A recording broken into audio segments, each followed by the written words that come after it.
नाम করে বলেছেন মুসলমান কমিউনিটি, তার আগে তিনি বলেছেন যে সম্প্রদায়ে বাচ্চা পয়দা করে এর বিরুদ্ধে কেস করা হোক ইমিডিয়েটলি। যে ক্রাইম প্রমাণিত হলে জাজ তাকে 3 বছর জেল অন্তত মিনিমাম, অথবা ফাইন, অথবা দুটোই।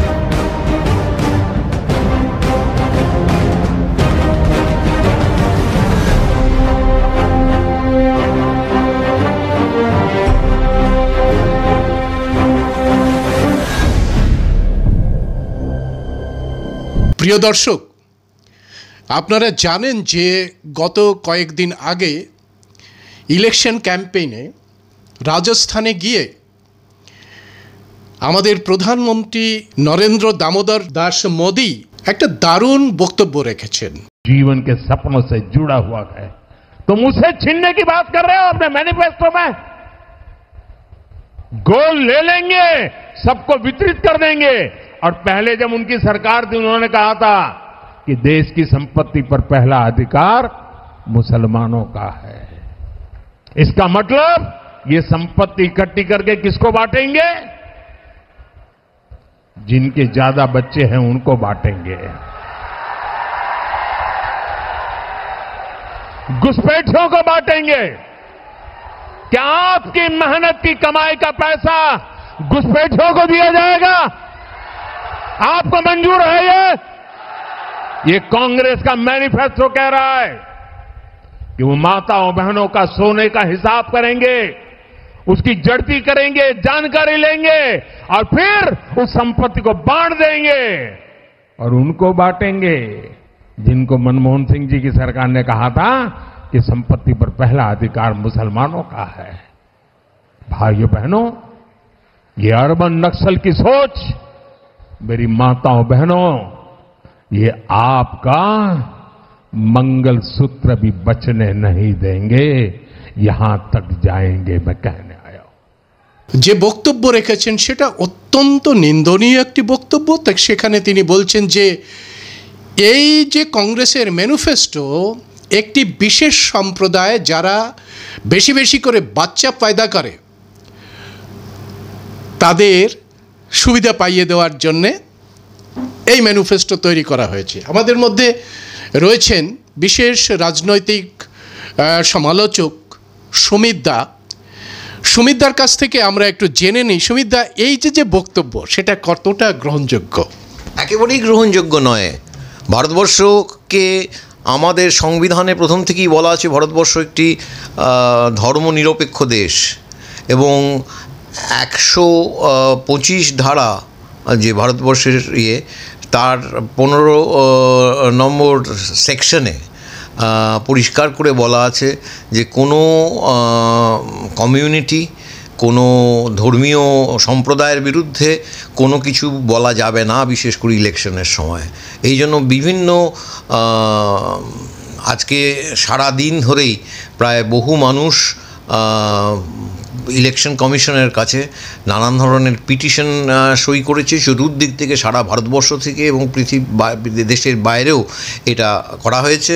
কিছু কিছু হিউম্যান রাইটস অর্গানাইজেশন, এবং আমি মনে করি যে এই মানবাধিকার সংগঠনের এই দাবিটা সবচেয়ে বেশি সামনে তুলে নেওয়া উচিত। সেটা হচ্ছে যে মোদির বিরুদ্ধে এই রিপ্রেজেন্টেশন অফ পিপলস অ্যাক্ট এর অ্যাক্ট RPA যাকে বলা হয়, সেই রিপ্রেজেন্টেশন অফ পিপলস অ্যাক্টে এইটা একটা গুরুতর ক্রাইম, এবং এর বিরুদ্ধে কেস করা হোক ইমিডিয়েটলি। যে ক্রাইম প্রমাণিত হলে জাজ তাকে 3 বছর জেল অন্তত মিনিমাম, অথবা ফাইন, অথবা দুটোই। এই ইলেকশন করার বিষয়টাই খারিজ হয়ে যাওয়ার কথা। এই ইলেকশনের ক্যাম্পেইন তো 6 বছর এই ধরনের প্রচার করলে 6 বছরের জন্য তাকে ইলেকশনের প্রার্থীপদ থেকে শুরু করে প্রচার করা সমস্ত কিছুই বন্ধ করে দেওয়া উচিত। এটা ভারতবর্ষের সংবিধানকে ধ্বংস করার একটা প্রচেষ্টা, এবং এর জন্য, এবং এটা একটা অত্যন্ত অপরাধ, যে অপরাধের মূল্য মোদিকে শুধু ভোটের মাধ্যমে দেওয়া যাবে না, একদম আইনিভাবে এই মোদিকে দেওয়া হয়। এটাই আমাদের নির্বাচন। মুসলমান কমিউনিটিকে একেবারে নাম করে বলেছেন মুসলমান কমিউনিটি, তার আগে তিনি বলেছেন যে সম্প্রদায়ে বাচ্চা পয়দা করে। তাদের মধ্যে কতটা সঠিক? এটা একেবারেই সেই সমস্ত তথ্য আজকে দেখাচ্ছে যে ভারতবর্ষের ফার্টিলিটি রেট সবচেয়ে বেশি কমে গেছে হচ্ছে মুসলমান সম্প্রদায়ের মধ্যে। সেই জায়গাটা ধরে এরা বলছে যে মুসলমানের বাচ্চা পয়দা করে, এটা একটা বাজারে ছড়ায় বহুদিন ধরেই চালু আছে, সেই বাবরি মসজিদের সময় থেকে। এই যে আরএসএস এর দ্বারা পরিচালিত যে আইটি সেল, হ্যাঁ, যে টুকরে টুকরে গ্যাং ইত্যাদি ইত্যাদি বলছে, ঠিক একই পরিভাষা প্রধানমন্ত্রী তার ইলেকশন ক্যাম্পেইনে করছেন। একদমই তাই। এবং প্রধানমন্ত্রী ইলেকশন ক্যাম্পেইনে দেখা যাচ্ছে এক ধরনের ডেসপারেশন এবং এখানে এক ধরনের পোলারাইজেশন করার চেষ্টা, মানুষকে হিন্দু মুসলমানের মধ্যে দাঙ্গাল বাঁধিয়ে দেওয়ার চেষ্টা এবং এদেরকে বেনাগরিক করে দেওয়ার চেষ্টা, এদেরকে সকলকে জেলে বার করা, দেশ থেকে বিতাড়ন করা। কখনো তারা তো বলছেন উইপোকা, এটা তো অপরাধ, আন্তর্জাতিক অপরাধ আইনেও একদম অপরাধী হওয়া উচিত। একেবারেই তাই। একটা প্রধানমন্ত্রী সেটাই বলতে পারে না। এবং আমরা ক্লেম করি আমরা ভারতবর্ষের বৃহত্তম গণতন্ত্রতেই তো গণতন্ত্রের ছিরি, গণতন্ত্রের ক্যাম্পেইনটা কি হচ্ছে? দেশের প্রধানমন্ত্রী এই সমস্ত কথা বলছেন আজকে দাঁড়িয়ে, এটা অত্যন্ত অন্যায়। এবং আমাদের তো উচিত একেবারে রাস্তায় নেমে প্রতিবাদ করার এর ক্ষেত্রে। একদম নির্বাচন কমিশনের কাছে আমরা অবশ্যই পিটিশন দেব, আমরা বলবো যে আপনারা মোদির বিরুদ্ধে মামলা দায়ের করুন এবং ইমিডিয়েটলি তাকে সমস্ত ফার্দার ইলেকশন ক্যাম্পেইন থেকে বঞ্চিত করুন, কোনো প্রার্থীপদও একদম ক্যান্সেল করে দেওয়া হোক। বেনারস থেকে তিনি দাঁড়িয়েছেন, সেখানে তাকে ক্যান্সেল করে দেওয়া উচিত, তার মনোনয়ন নেওয়া উচিত নয়। কিন্তু জানি না ইলেকশন কমিশন থেকে শুরু করে ভারতবর্ষের বিচারাধীন সমস্ত কিছুই তো এদের হাতে, শেষ পর্যন্ত কোথায় যাবে কেউ কিছু বলতে পারছে না। আমরা মানুষের কাছে এ প্রতিবাদ করতেই হবে এবং এই ধরনের মানুষে বিভেদ, ধর্মের নামে বিভেদ, এই বিভেদকে এরা বহুদিন ধরেই এই সমস্ত চেষ্টা করছে।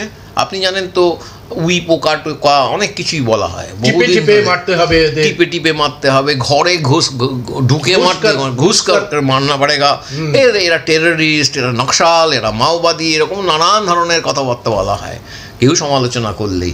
এই যে জায়গাটা, এবং এটা হচ্ছে মারাত্মক সাম্প্রদায়িক একটা জায়গা, এই জায়গাতে আমার মনে হয় যে এর জবাব শুধু ভোটের নয়, অন্যান্য নানানভাবেই এর জবাব দিতে হবে।